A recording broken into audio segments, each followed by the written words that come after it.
是啊，拜托你甲答唔甲我讲啦。讲我已经想2天啊，拜托你甲我讲啦。 4天嘛讲，哎呦，我叫要掠讲，我头当掠到要了，你知我落了了，唔掠甲你生啥某我嘛唔管，啊啊看就知影嘛。看啥？全家有地位啊！啊，全家有地位。请问台湾上出名的点心素心汤内底的神，伊讲的是什么物件？困难哦！应该是大神，因为它这个塑形嘛，啊，较早吼，迄这个臣子啊，迄就是爱因为大神啊，爱讨论代志啊，要安怎讲吼，家己的皇帝顾好啊，所以我咧想应该是大神呐。所以讲，应该你确定是大神。大神，好，对咱来看一下好不好？好大神对唔对？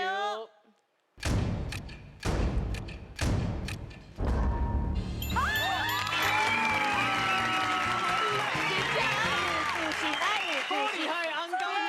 来，咱看这分数。伊好了，你搁加6000块。啊，这问老师啦。那8000对。老师，为什么是大神啊？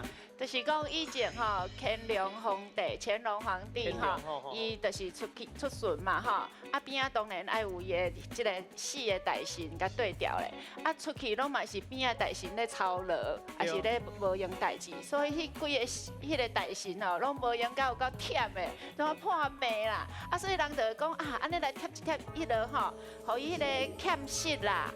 莲子啊，个淮山茯苓，吼，啊，然后内底甲2倍金嘛，所以就甲南瓜迄个猪肚啦，猪肠啊啦，嘿啦，啊个薏仁咱会当排毒嘛，吼，所以就会当落去煮，啊煮起来了后就真好食。后来迄4个大臣哦，就足臃肿啊，就当去继续陪乾隆皇帝安尼做伙，啊所以皇帝嘛感觉讲塑形嘛。啊，听起来事成，哦，代志万项代志拢会当成功，所以就国泰民安，所以就素心汤，所以大家爱食素心汤啦，心想事成啦。